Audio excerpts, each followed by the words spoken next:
Hello, everybody. Welcome to our session, The Will of the People, where we're talking about the 2024 ballot measure landscape.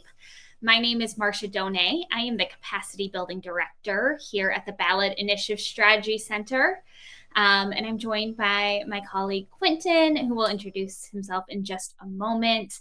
But wanted to share a little bit more about me, how I got into this work. So I have been working on ballot measures for just over a decade now. I started my first ballot measure back in 2011, defeating personhood on the ballot in Mississippi. And I got into this because I love being able to take issues directly to voters and giving them the chance to really weigh in on what's going to impact themselves and their communities. I was raised in a family that was the first ones to show up and help set up all the chairs at the event and the last ones to leave.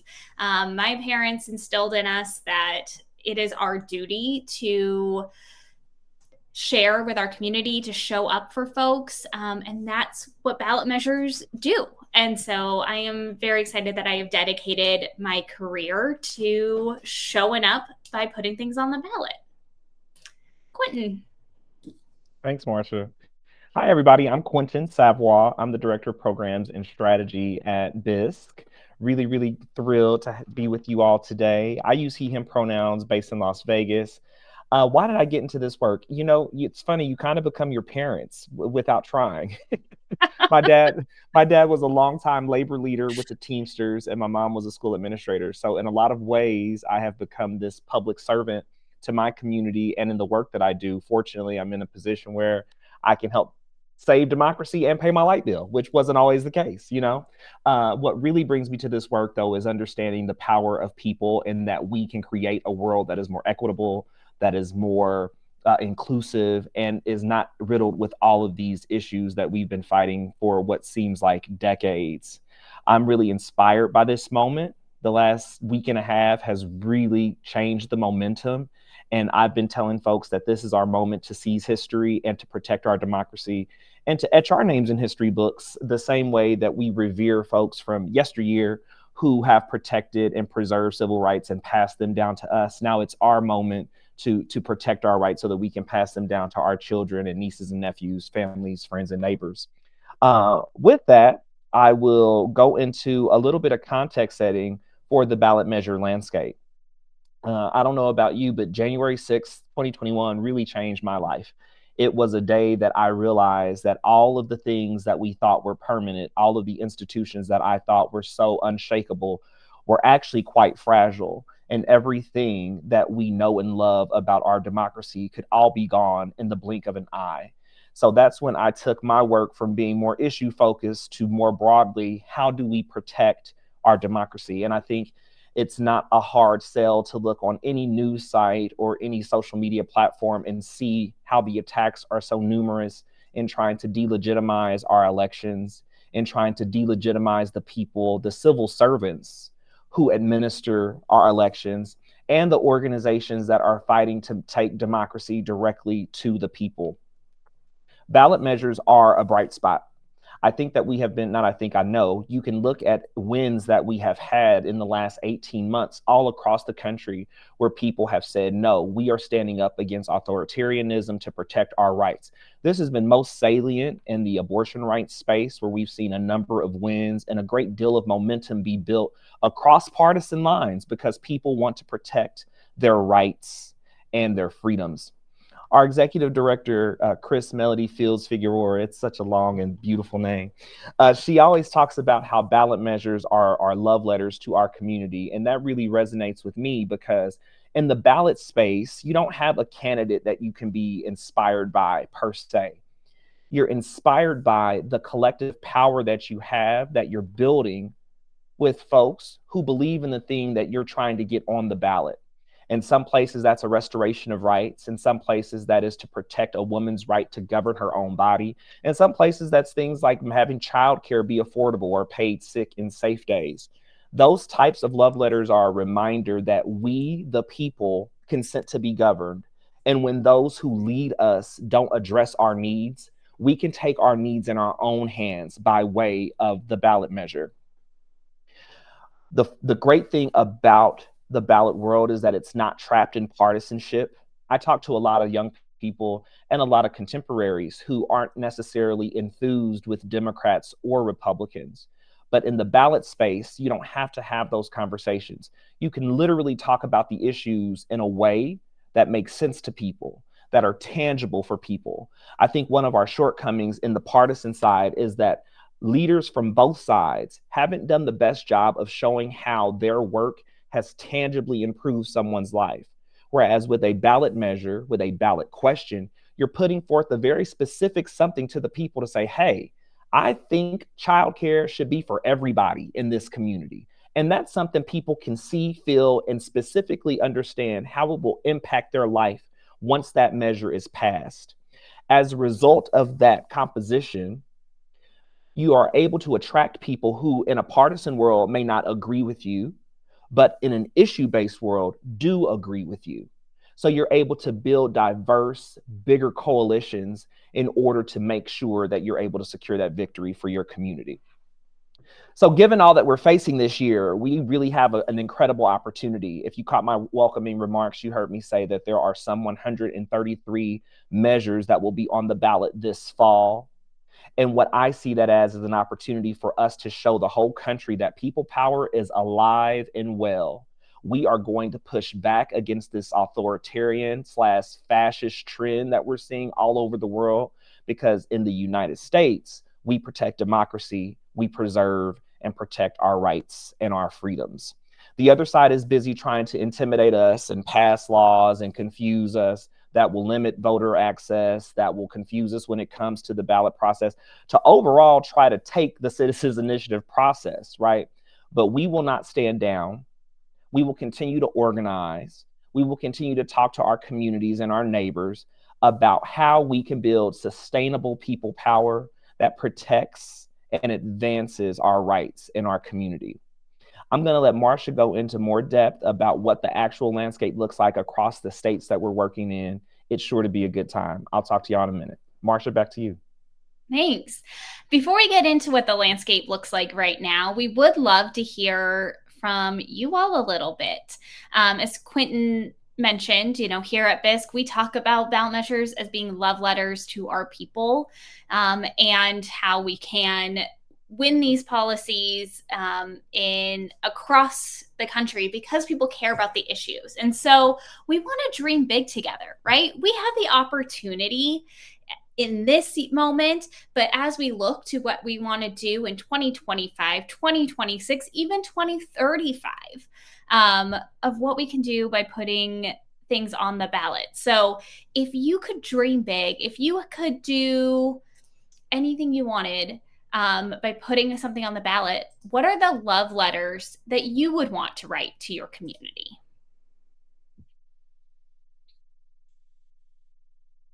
Rent caps in Nevada. Oh, that's you, Quentin. Yes. Me. I I got was all ready. I knew the question beforehand.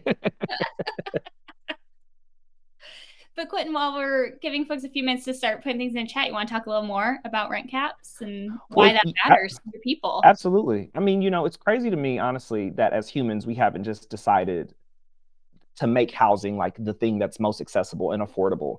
Everyone, no matter your political affiliation, wants to be housed and feel safe. So that this has become such a commodity is really strange to me. In Nevada, we have a terrible housing crisis. We don't have very strong tenants' rights. And I think what you see here is indicative in some way or another of what the trends are across the country. I talk to seniors whose rent has gone up 100, 200, 300%. They're on fixed incomes. And for folks trying to buy houses, it's almost impossible because the prices are so high right now. You have out-of-state corporations who come in and they have capital, so they just buy up a bunch of stock and then they can set the rules. It's just really unfortunate that we have made this such a commodity because it seems like a concerted effort to create a permanent underclass, and I'm just not with that. Absolutely. And you are not alone. It looks like in the chat, we've got lots of folks talking about affordable housing, restrictions on rent increases.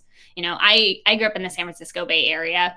And when I moved now I live in Maryland. And when I left the Bay Area to come work for BISC and be in Maryland, I had to do a gut check with myself that I might not be able to go back home if I wanted to, because rents and housing had skyrocketed so much. And I have the privilege of having a steady income and, you know, as you said earlier, getting a paycheck to do what I love.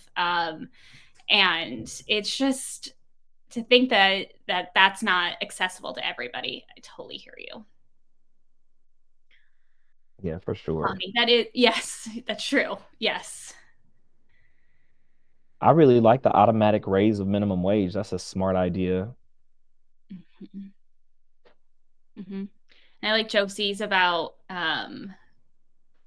protecting against gun violence for public schools and teachers. Yeah. One of the ones I would write would be somewhat related to housing, but again, something that it should just be an easily accessible, it's a part of our basic needs, would be access to affordable and healthy food for everybody. The fact that we live in the United States of America and that food deserts exist in any community, it just boggles my mind that For that would sure. be even a thing that we're not addressing. Hmm. I'm a big fan also of childcare. You heard me reference it earlier. It's also kind of crazy to me how we want to be the greatest nation on earth. We call ourselves the greatest nation on earth, but we make childcare so unaffordable. I know folks who spend a childcare cost that's equivalent to their mortgage. Well, where are the kids going to go if they don't have affordable childcare? You want folks to work. Where are the children supposed to go, right? And I think a similar argument could be made about a love letter to our community regarding our schools. In Nevada, we have a lot of oversized classrooms. We don't have a state income tax that can help support our schools, right? There's just a lot of things that ballot measures could be doing to help shore up some of these shortcomings in our communities that would inevitably really be an investment in the future of our communities and not with this short term thinking that seems to be somewhat commonplace. Absolutely. Absolutely. Also seeing healthcare, taxing millionaires and billionaires to pay their fair share. Absolutely. Right. Well, let's, folks, keep putting things in the chat, but we're going to turn our attention now to the love letters that we are currently seeing on the ballot for 2024. Now, we're not going to go through the entire ballot measure landscape because that would take us all afternoon, but we're going to share some highlights for you of the love letters that are being written and also some of the things that we know we need to fight against to protect our people and our communities. So as Quentin mentioned earlier, BISC tracks the extensive ballot measure landscape to help understand and anticipate trends, and we analyze the data to help develop strategies to win. We do this year round. So it's not just a couple months before the election. We've been tracking the 2024 landscape, actually, even back in 2022. We also track and respond to attacks on the ballot measure process at the state level, state legislative level, and we track legal challenges related to the initiative process. So what we have here on the screen is our data from June 2024. Our actually July data is being released just next week. We're just a little early, but that's okay because we're going to talk about the Ballot Measure Hub later, and that's where you can get all the latest information as soon as it's available. So as of June, we were tracking 133 measures that have qualified for the 2024 ballot. And among those, 82 are legislatively referred, 36 are citizen initiated, 11 are bond issues, there are 3 advisory questions, and 1 constitutional convention question. We were also tracking 150 measures that were cleared for circulation, which means that they were cleared to collect signatures to be placed on the ballot.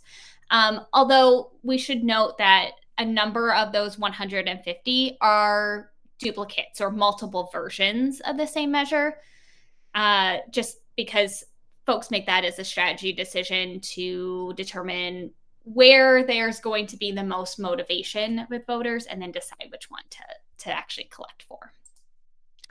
And 11 measures had submitted their signatures as of the date on this data.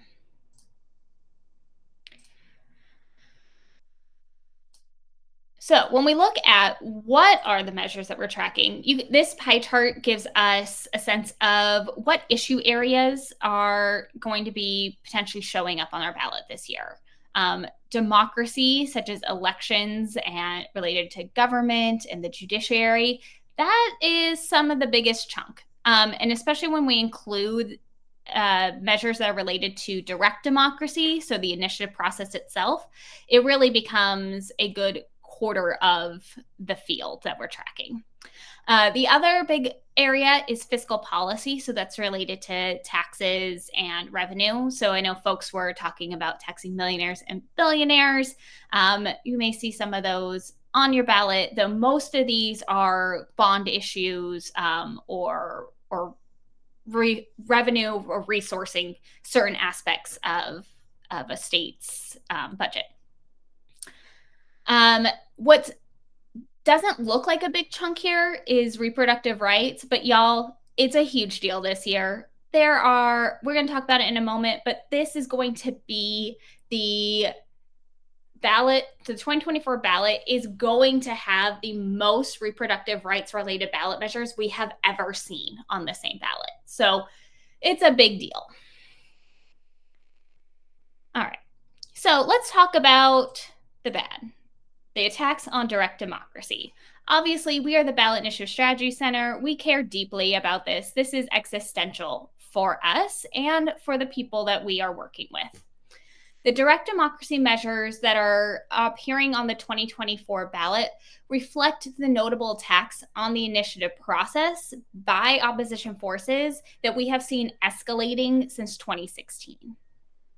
So a few that we want to highlight. One is in Arizona, there's a proposed change to their signature gathering requirements. It's called the Distribution Requirement for Initiatives Amendment. And those who oppose it are arguing that the signature distribution rule will complicate and impede the initiative process even more in the state, potentially limiting the ability of citizens, the people, to enact change through direct democracy. So this is an attempt to increase their signature threshold requirements and require it across the entire state. We're also watching closely in North Dakota. There's a single subject requirement for initiatives and requiring constitutional initiatives to be passed twice amendment. And this is part of a larger trend where the opposition seeks to restrict and control the citizen initiative process, presenting obstacles that become barriers for the citizens to be able to enact their own policies. When we look at the broader democracy landscape, we're looking at a number of things. So many states are pivoting on electoral reforms that were actually enacted in previous elections. So Alaska and Arizona are at the forefront and considering measures to repeal and restrict ranked choice voting, indicating a reevaluation of recent electoral changes. Similarly, Florida is exploring amendments to reintroduce partisan labels in school board elections and eliminate public funding for campaigns, reflecting a shift away from nonpartisan approaches and government-funded elections. While the Missouri legislature is pushing a constitutional amendment to prohibit ranked choice voting, Nevada is proposing the system, highlighting a diversity of approaches and debates surrounding electoral systems in different states. And Quentin will talk about this a little more in a minute, but voters in 8 states will be asked to consider limiting voting to only U.S. citizens, which in some cases duplicating existing state law for the sake of voter turnout on other issues. So this collection of ballot measures illustrates the dynamic landscape of electoral reforms and the varied perspectives shaping the democratic process across the country. Civil rights measures on the 2024 ballot reflect ongoing debates and shifts in societal attitudes towards marriage equality, individual freedoms, and inclusive language. In California, Colorado, and Hawaii, legislatively referred constitutional amendments are seeking to codify same sex marriage rights, both in order to rectify past restrictions and to shore up marriage equality rights should a conservative U.S. Supreme Court choose to overturn Obergefell versus Hodges. New York's Equal Rights Amendment, fully restored to the November 2024 ballot after a series of legal challenges, proposes a broad shift to protect the state's LGBTQ plus community, reproductive rights, and human rights. Florida's Right to Hunt and Fish proposal highlights a different aspect of civil rights, focusing on environmental and recreational rights amid concerns of wildlife conservation. And these measures, along with amendments in Nevada, North Dakota, and South Dakota, aimed at replacing inappropriate language and promoting gender-neutral terms, demonstrates the multifaceted nature of civil rights discussions shaping state and national landscapes.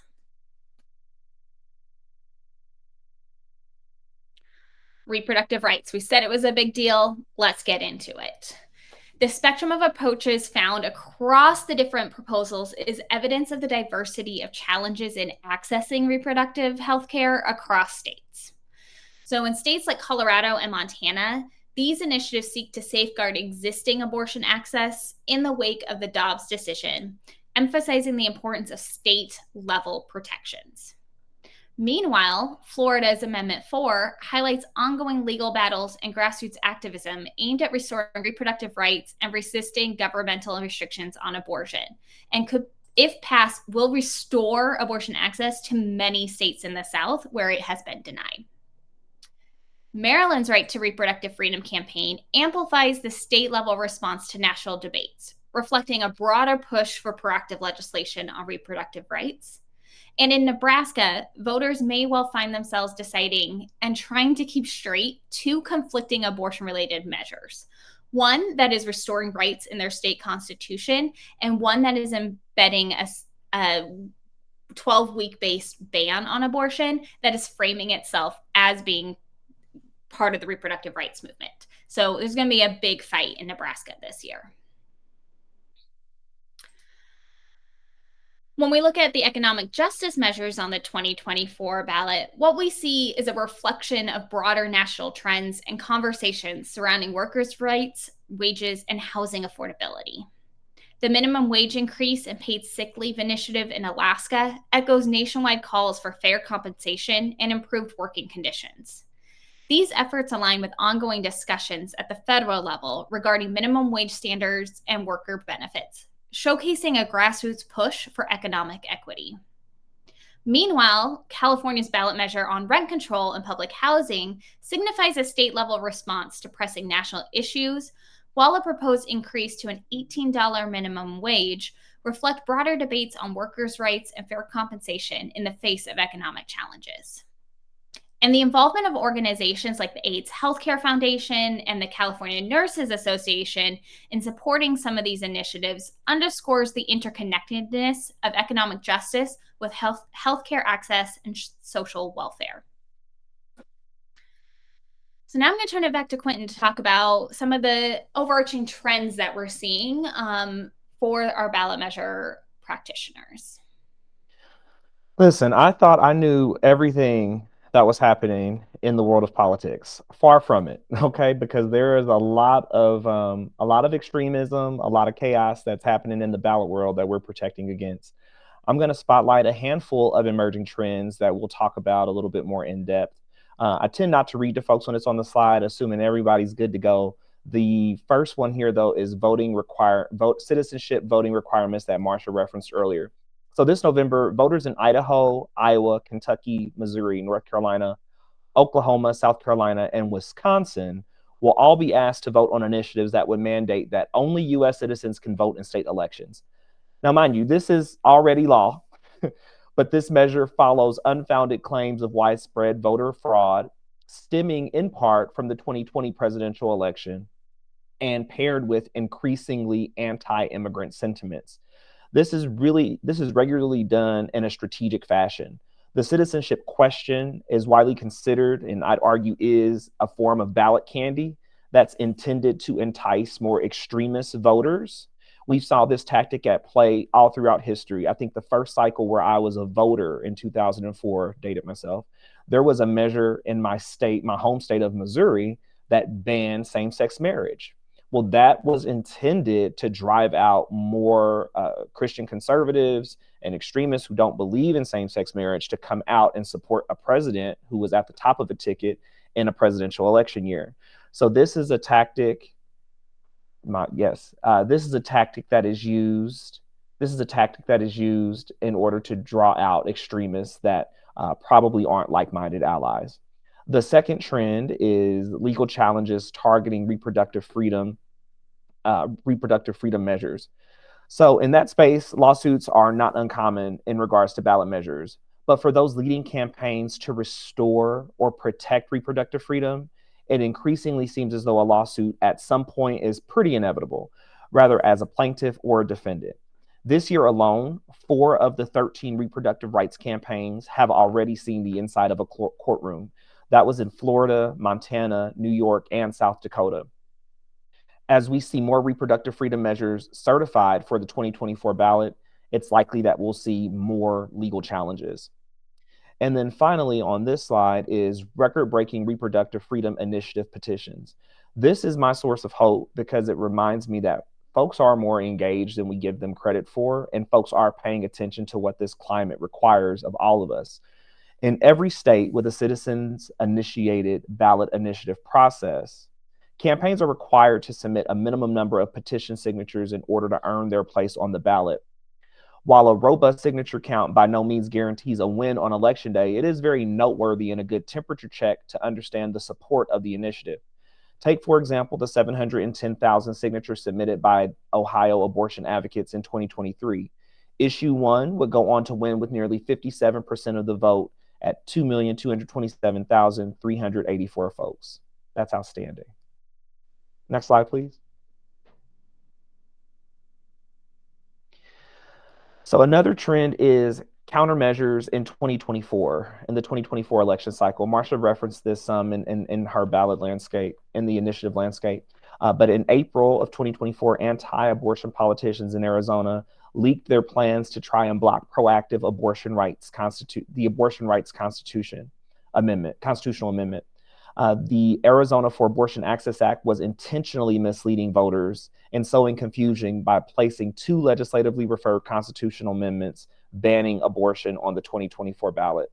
So this is a place where leaders and advocates in our community have to be very, very, very intentional about the education that we're providing to our community members, and that it is available in a variety of ways, because we want to make sure that folks know that this is a tactic to try to suppress their rights. They need to be aware of what they're voting for and where those other places are seeking to confuse them. In Nebraska, anti-abortion groups have filed a citizens-initiated constitutional amendment to ban abortion after 12 weeks, adopting the framework and similar branding of a simultaneously moving citizen initiative constitutional amendment enshrining abortion rights. So again, another tactic in order to sow division and sow confusion, right? So education of our communities that we are organizing in has to be paramount, and making sure that it is done in a way that's inclusive, expansive, and plain for people to understand exactly what's at line here. Additionally, there are rumors floating around that there will be a special session in Florida that could result in multiple competing legislative referred constitutional amendments being placed on the ballot in November. This is intended to, again, sow more confusion about the Floridians Protecting Freedom constitutional amendment to enshrine abortion rights in the state's constitution. And as we've said, this is all happening as an effort to confuse people. So we really have to focus in on education, education, education. Next slide, please. When it comes to opposition attacks, this is what we want. This is what you can expect. Our opposition gets more fierce in their attacks, and we fight back. This trend is likely to continue and likely morph into different iterations as we move forward. Here's some of the things that you can anticipate. Prepare for ballot measure results to be contested. This year, we've seen our opposition push various signature withdrawal bills in state legislatures that have actually made progress through their legislatures. This has happened in Nebraska, Idaho, South Dakota, and Utah. Essentially, in the case of Idaho, the bill would mean that a signature on a ballot initiative could remove their signature for up to 5 months after the signature gathering has concluded.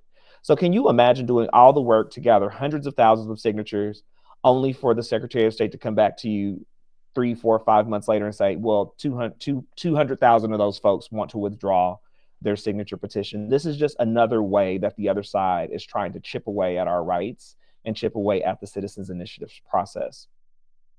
The second thing is to prepare for the kitchen sink. In Washington, our opposition has collected enough signatures for 6 defensive measures all at once. 3 of them are poison pieces of legislation that were adopted by the legislature, and 3 of them are currently on the ballot as the legislature did not take them up. The same opposition is now threatening to potentially put more citizen-initiated measures on the ballot. If this tactic to exhaust and confuse voters works in Washington, we'll likely see if this just throw everything at them tactic deployed. And finally, prepare for more legislative and judicial abuse of power. Each year, our opposition gets more fierce in their attacks and we fight back. This trend is very likely to continue in new ways and on new fronts. We've seen stirrings of increased direct democracy attacks in Nebraska and Oklahoma, as well as Utah. Next slide, please. Ohio is particularly fascinating because their legislature, passed new legislation that will dramatically impact funders, labor organizations, and nonprofit groups that are engaged in supporting the ballot initiative process in Ohio. And what my experience and likely all of our experiences have taught us is that when extremists try a tactic in one state, it's typically a pilot for other states.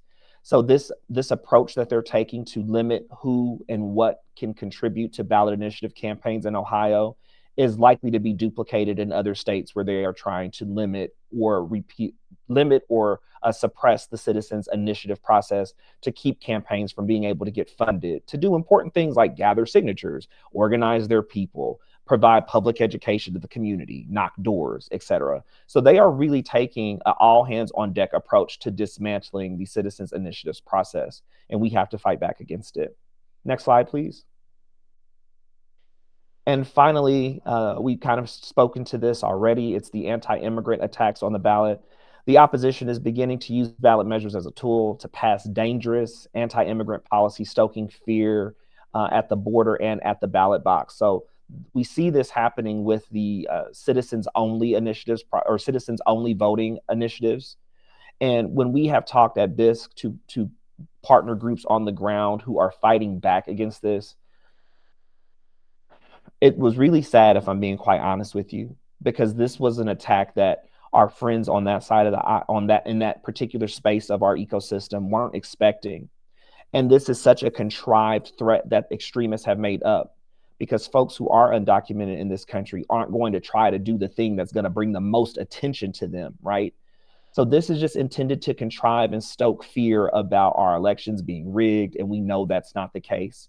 So if you have friends that work in the immigrant space, in the space of making sure that everyone feels included in our communities, let them know you see them. Like, that's really important.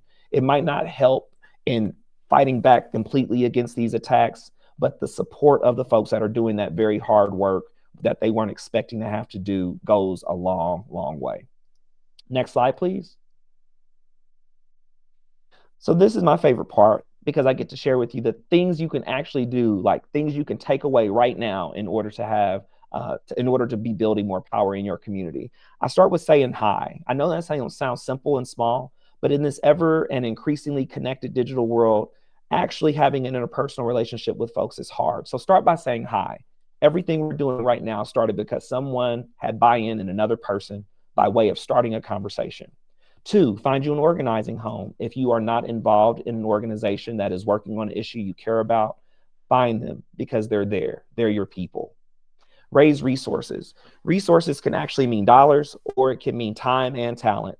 Please make sure you're providing your treasure, time, or talent to these organizations, because that's what's needed to keep this movement going. Defend direct democracy. And I would also include in this, like, part of defending direct democracy is speaking out against mis and disinformation, right? When you hear in circles mis and disinformation being perpetuated, name it in real time, check it in real time, because that is how we protect and preserve our democracy. And finally, please make sure you're following along at the BISC Ballot Hub, which is like the source of all things that we're tracking at BISC, and sign up for BISC Quick and the Hot Sheet. These are our email distribution publications that will give you information on the campaigns that we're tracking and what's hot and new in the ballot world. Back to you, Marcia.